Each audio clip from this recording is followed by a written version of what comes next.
could describe a lot of them as the strong, silent type, not big on hyping themselves up.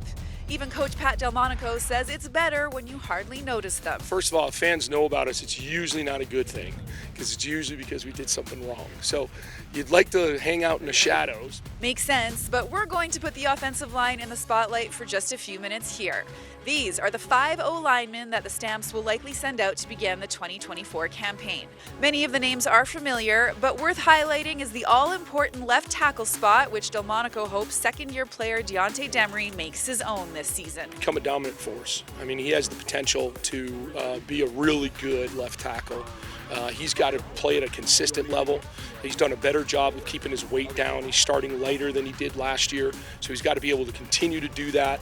He's playing alongside Bryce Bell, so those guys have a great communication, a great chemistry going. It showed so far this offseason, or this preseason, I should say. And then hopefully that work he put in the offseason, getting himself healthy, getting himself lighter, is going to pay off for him. The departure of Jamal Campbell, Hugh Thornton, and Ryan Sevier leaves a different look, to be sure, but yearly adjustments are nothing new, and the team is moving forward. Yeah, it's different for sure, and obviously with Zach moving to the right side now, it's kind of getting to know playing beside 2 people, right, because it's a little bit different.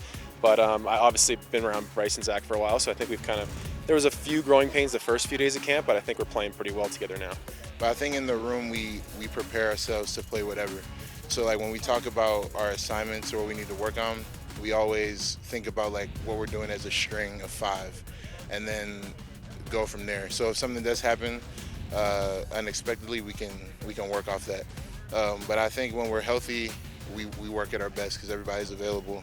You know, we can reach our full potential. One off-season addition who brings experience, versatility, and competition to the room is veteran Travion Tate, who started 10 games for the Argos last year and is entering his 5th CFL season. He's a very good athlete.